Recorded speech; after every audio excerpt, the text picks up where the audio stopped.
Hey there, guys. Good morning from Dhaka, Bangladesh. Time around 4:45 in Dhaka.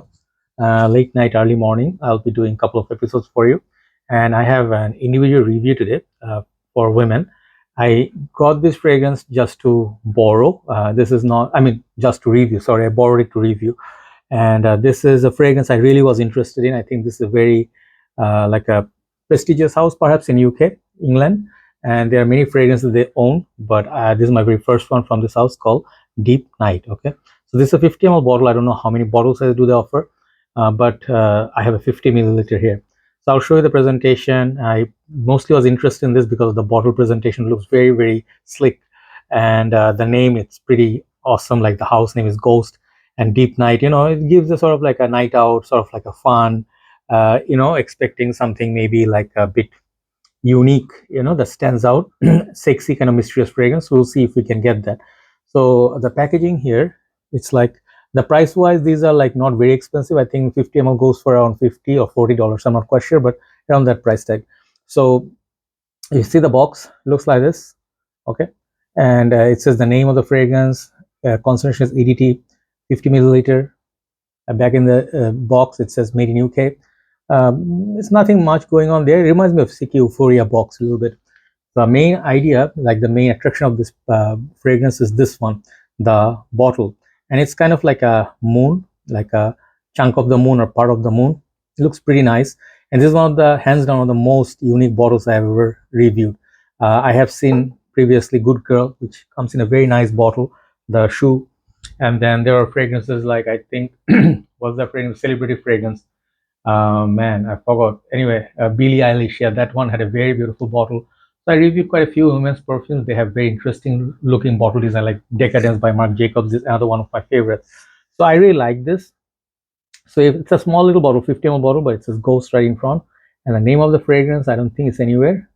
It's perhaps not given. Okay, so there's a sticker at the base, and the cap opens up from here. So this fragrance, the bottle has decent weight. The cap also has good weight. It's good quality bottle packaging, and it clicks onto place. Okay, so really nice presentation. And I have pre-sprayed this on the paper. Let's talk about it after respraying. Okay, just go on spray. So this fragrance was released like some 20 years back. Let me tell you, from Fragrantica. Fragrantica basically has almost all the fragrances covered. This was a 2001 release. Okay, 2001 means 22, almost 23 years old. So some of you are not even that old. So I was a bit surprised. I thought this is like a new house. I did some research and I realized that, this is not a very new house. So the notes in these are night, blooming, serious. I think I'm saying that right. Rose.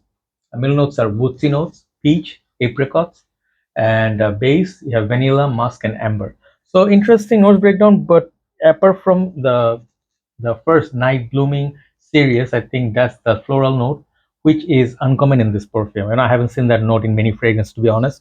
The other notes I've seen in women's perfume used a lot, like peach, very common note, apricot, a very common note, and then vanilla. It's a common note for women's fragrances. Amber, musk, and the rose is obviously very common. So how does this smell?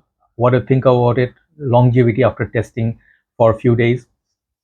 This one is a weird one, and I stood corrected. Like I did say, I had a feeling it's gonna be weird, and I did like. There was another fragrance I forgot. Man, when you need something you cannot remember. I reviewed it on my channel. Mm, if I remember, I'll tell you. I found it to be very weird but very nice fragrance as well. So anyway, this one right here, it smells, first of all, weird. I don't know why I'm getting like a very old school, like back in the days, the fragrance had cola note. I'm not saying this one has that, but like magnetism, like by Escara, this kind of fragrance, it feels like from that era or even before, like Versace blue jeans, if you know those. It's from that era. This one doesn't smell like anything that's out in the market currently or coming out right now.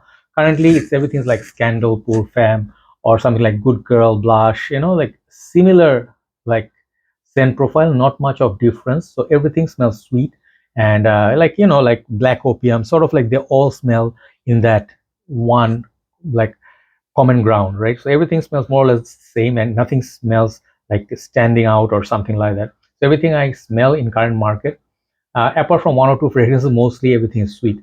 This one is different. Okay, I don't know if it's discontinued, but it smells nice on the paper. On my skin, I wore it. It went mostly floral in the opening, and I don't know why I got heliotrope kind of floral. It's kind of powdery floral. Okay, they did say it's a vanillic fragrance at the base, but more so than vanilla, I got this powdery thick floral, which is not super thick like some of the other fragrances can give you headache. No, this one is a fluffy thickness, which lasts a long time. I think I got about 5 to 6 hours from this in our high heat. Maybe in a cooler month, you can get up to 6 to 7 hours like that. But I think there is a unisex vibe about it. Okay, so the darkness there, I don't know if there's some notes missing in the notes breakdown in Fragrantica, but I can get kind of like that peach apricot mix, but there's also like a berry kind of a smell. It's like a wild berry. So imagine heliotrope, kind of like, if you know heliotrope, that note, it's kind of like hyacinth, heliotrope, those kind of a purple color florals, a little bit of a vanilla. It's not super sweet. It's kind of weird. Okay, and that weirdness, it's not good enough for me to say this is the most weird fragrance I ever smelled. Okay, there are many fragrances I smell more weird than this, more kinky or something. This one, it's nice, but it does not stand out to me. Okay, I will say this, I don't think this fragrance has that much of impact. Okay, because on dry down, I expected more. Sort of like when it develops, I thought this fragrance is going to be something more interesting. Like Black Opium was a like a beautiful fragrance, Flower Bomb. Like I always stick to these as a benchmark, like Armani C. Those fragrances, they take my breath away. I wear a lot of them. I wear Angel. So if you compare these with those, it falls short. Okay, and the price point was, I don't think it's super cheap. Okay, because my friend told me she got it like for $50 for 50 ml. That translates to $100 per 100 ml, so that's not cheap. This fragrance can be worn in dating scenario. Let's say you are going to, let's say, I don't know, I don't want to say naughty words, but this one smells naughty. um, what can I say? I don't want to say one night stand, right? But let's say you are going to be hooking up with someone for the first time. Let me try to keep it in a very civilized manner. If you're going to be doing that as a girl, if you put this on, and he's going to get an impression that maybe you're into witchcraft or you are one of those, Satan worshippers, but not so much, right? So you're going to give that impression of you're a very mysterious girl. Okay, so yeah, that mysteriousness on girls. But if a dude wears this, I think he's gonna be kind of like 90s model, Versace model as a dude. He's gonna smell like that. So it has a unisex vibe about it. Do I like it? I like it. I'm not gonna say I don't like it. I do like the smell, but it's not addictive enough for me. It's like a fragrance that doesn't stand out that much, but it has a uniqueness on its own right. But the fragrance can be forgettable. Some people can use it, and not everybody's gonna like it. That's for sure. This is not like crowd pleaser. So make sure you try before you buy. Do not blind buy this perfume. Okay. So my ultimate conclusion on this fragrance is I love the bottle. 10 for the bottle design. You guys know I love that bottle. And for the scent profile, I'll give it like 7 out of 10. Longevity and projection, it's okay, but could be better. But the dry down is the most disappointing part for me. That fragrance just falls flat, just boom. It's just like a car wreck. So for that, this fragrance I'm giving like a 7 out of 10. And I'm giving the 7, I was going to give it 6.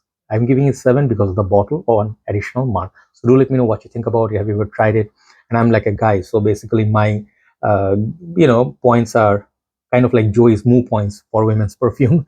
Because if you watch Friends, right, Joey has moo point. It's moo, right? So it's a cow's opinion. But I'm not a cow, but sorry. So women's perfume, women know better, right? I'm just saying it from a guy's point of view. I would smell it for someone for the first time. If I smell it on her, I would be a bit watchful. Like I'm not gonna be like, hey, she's like a kind of girl, like she takes me out for a drink for the first time. Oh no, I'll be like saying, hey, good night, like hey, bye, night, being a nice dude, because she seems like a character. Okay, Catwoman, that's the perfect the way to describe her. So there you go, 7 out of 10 for Ghost Deep Night. Take care, guys. Thanks for watching. We have one more list, then we'll upload this. Take care.